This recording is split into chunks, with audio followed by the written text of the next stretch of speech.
10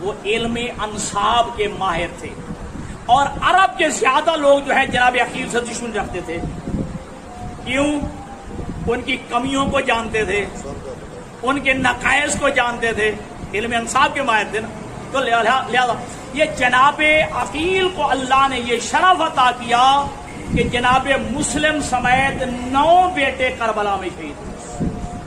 یہ جناب عقیل کی اولاد، 9 بیٹے جناب مسلم سمیت جناب عقیل کے کربلا میں شہید ہوئے ہیں. توجہ کیجیے گا. اور جناب عقیل یہ وہ ہیں کہ جب علی ابن ابی طالب کی بارات چلی تھی پیغمبر خدا کے گھر میں، اور جناب زہرا کی رخصتی ہوئی ہے، تو جناب زہرا کی رخصتی کا بھی جس طرح کہ ہمارے ہاں ہے کہ خواتین ساتھ آتی ہیں، تو جناب عقیل ساتھ آ رہے ہیں. ان کو یہ شرف ہے. اور پھر جناب زہرا سلام اللہ علیہ کی جب شہادت ہوئی ہے تو مشایعت جنازہ، تشییع جنازہ میں جناب عقیل شامل تھے. ٹھیک ہے. ہاں کچھ روایات میں ہے کہ یہ حاکم شام کے پاس چلے گئے تھے. آپ پڑھتے بھی رہتے ہیں حاکم شام کے پاس چلے گئے تھے، لیکن علماء نے اس کا جواب دیا ہے کہ چونکہ فاقے اتنے ہو گئے تھے، جب گھر کی پوزیشن نظر آئی کہ میرے بچے تڑپ رہے ہیں، میرے بچے جو ہے بل بلا رہے ہیں، میرے بچے جو ہے بھوک سے مرنے والے ہیں، اور علی سے تقاضا کیا. علی نے فرمایا بیت المال میں سے میں تو تمہیں ایک ٹکا بھی نہیں دوں گا. صلوات پڑھیے محمد والے. نے دیا ہے کہ بھوک کی وجہ سے ان کے حق تھا بیت المال میں سے لینا. ٹھیک ہے جی. ہاں، اور جو حاکم شام کے پاس مال تھا وہ مسلمانوں کا مال تھا، یہ حق سمجھتے ہوئے ان کے پاس گئے. ایک روایت. اور دوسرا جو ہے جواز جو علماء نے پیش کیا، کوئی غیر معصوم تھے، غیر معصوم سے یہ توقع ہو سکتی ہے. غیر معصوم تو نہیں ہے، جناب علی ہی جو ہے وہ امام ہے نا، باقی 3 جو ہے وہ بھائی وہ امام تو نہیں ہے، وہ معصوم نہیں ہے، تو لہذا غیر معصوم سے توقع کی جا سکتی کہ حاکم شام کے پاس چلے. لیکن وہاں حاکم شام کے پاس دربار میں جا کر بھی ان کا کردار بتاتا ہے کہ دل میں علی کا دفاع کرنا مقصود تھا. اپنے فضائل پڑھنا جو ہے، اہل بیت کے فضائل پڑھنا، بنی ہاشم کے فضائل پڑھنا جو ہے مقصود تھا. اور یہی وجہ ہے کہ جب یہ حاکم شام کے دربار میں قبلہ پہنچے نا، تو اس حاکم شام نے فخریہ کہا اگر علی کے پاس کوئی کمال ہوتا تو پھر عقیل چھوڑ کے یہاں کیوں آتا؟ عقیل اپنے بھائی کو چھوڑ کے یہاں کیوں آتا؟ جملہ سنیے گا. جناب عقیل کہتے ہیں کہ ہاں علی کے ساتھ رہتے ہوئے میرے دین کا فائدہ تھا، تیرے ساتھ رہتے ہوئے میری دنیا کا فائدہ ہے. علی کے ساتھ رہتے ہوئے میری دین کا فائدہ، اور تیرے ساتھ رہتے ہوئے جو ہے مجھے دین کا فائدہ. اور دوسرا تنزن ایک جملہ کہا حاکم شام نے قبلہ کہ اے عقیل پتا تیرا چچا ابو لہب اس وقت کہاں ہے؟ تنزن جناب عقیل سے کہا حاکم شام نے کہ آپ کا چچا ابو لہب کہاں ہے؟ اب جواب سنیے گا. جناب عقیل کہتے ہیں وہ تیری پھپھی حمالۃ الحطب ام جمیل کو جہنم میں لتاڑ رہا ہے. پتہ آپ سمجھے یا نہیں؟ یہ ابو لہب کی بیوی جو ہے ام جمیل، یہ حاکم شام کی پھپھی، یہ حاکم شام کی یہ پھپھی تھی. یہ تیری پھپھی حمالۃ الحطب، جو قرآن نے حمالۃ الحطب تبت یدا ابی لہب وتب، ٹھیک ہے، تو وہ حمالۃ جو تیری پھپھی حمالۃ الحطب ہے نا، اسے جہنم میں میرا چچا ابو لہب لتاڑ رہا ہے. یہ جملے ہیں، ٹھیک ہے، جس کا عربی میں اردو ترجمہ یہی بنتا ہے کہ لتاڑ رہا ہے جی. اور پھر آپ جانتے ہیں کہ جناب عقیل جو ہے انہوں نے کبیر سنی میں، کیبر سنی میں شادی کی تھی. ٹھیک ہے جی، یعنی ضعیف ہونے ہوئے تب جو ہے شادی کی تھی. ٹھیک ہے جی.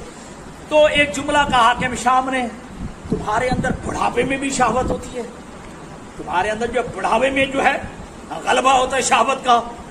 واہ کیا جواب دیا، غیر معصوم ہوتے ہوئے جواب. جناب عقیل کہتے ہیں ہاں ہاں ہمارے مردوں میں اور تمہاری عورتوں میں، جی ہمارے مردوں میں اور تمہاری عورتوں میں. بہرحال یہ ہیں جناب عقیل، اور ان کے فرزند ہے جناب مسلم بن عقیل.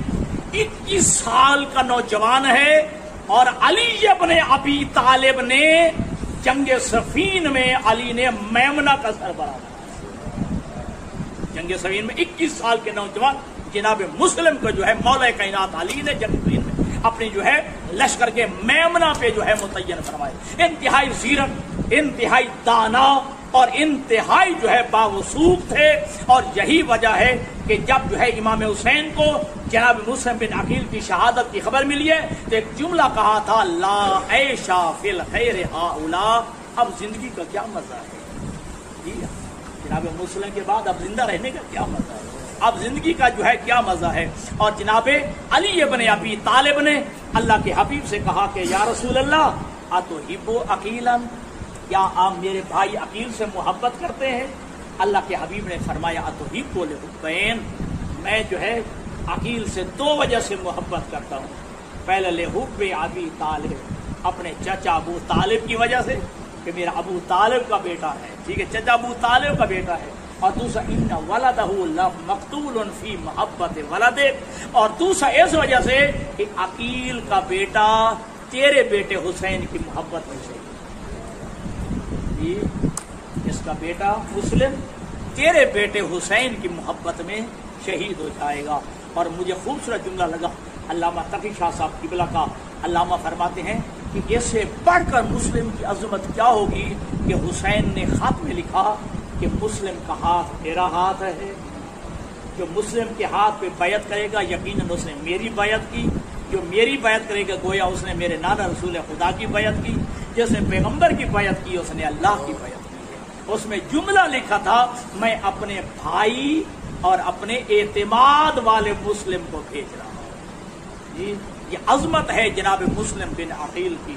تو دوستان گرامی قدر، یہ جناب عقیل اور 4 شجاعت علوی کے اس وقت وارث موجود تھے، تھوڑی سی تفصیل سن لیجیے گا۔ 4 اشخاص شجاعت علوی کے وارث تھے، جناب عباس، جناب محمد حنفیہ، جناب امام زین العابدین اور جناب عباس علمدار۔ قربان لاکھ جان قربان حسین پہ کہ حسین نے خاندان بنی ہاشم کو بکھرنے سے بچانے کے لیے اور تحریک کربلا کی تبلیغ کے لیے محمد حنفیہ کو مدینہ میں چھوڑا، اور مخدرات عصمت و طہارت علی و زہرا کی بیٹیوں کے پردوں کی حفاظت کے لیے جناب عباس کو ساتھ لیا۔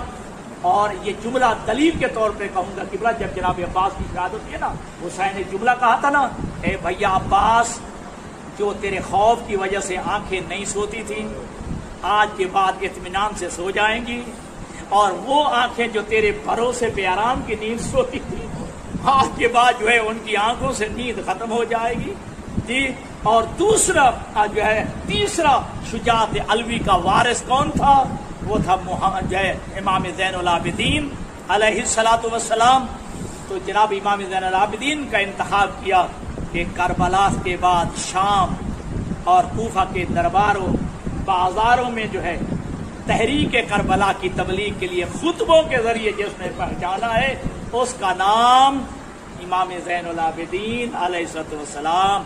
اور چوتھا شجاعت علوی کا وارث تھا مسلم بن عقیل، جسے حسین نے اپنی وکالت کے لیے، اپنی سفارت کے لیے، اپنی نمائندگی کے لیے جو ہے منتخب کیا۔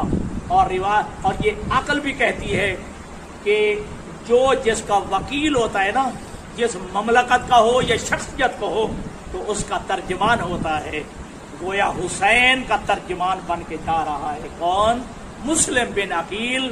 تو اس کا مطلب جو مسلم کی بات ہے حقیقت میں حسین کی بات ہے، جو مسلم کا کام ہے حقیقت میں حسین کا کام ہے۔ بس رونے والوں عزاداروں، جی جملہ لکھا ہے حضرت آیت اللہ ابو القاسم خوئی نے، ابو القاسم خوئی ارشاد فرماتے ہیں اس سے بڑھ کر کیا ہوگا کہ معصوم اپنا نائب مسلم بن عقیل کو بنا، اور اس سے بڑھ کر جو ہے کائنات میں جو ہے کوئی منصب نہیں ہو سکتا کہ معصوم جسے اپنا وکیل بنائے، اپنا نائب بنائے، اپنا جو ہے وکیل قرار دے، اس سے بڑا منصب کیا ہو سکتا ہے۔ بس رونے والوں عزاداروں، آپ سنتے رہتے ہیں 18,000 یا 30,000 تک روایت جو علامہ تقی شاہ صاحب نے پڑھی ہے کہ جناب مسلم کے ہاتھ پہ بیعت کی۔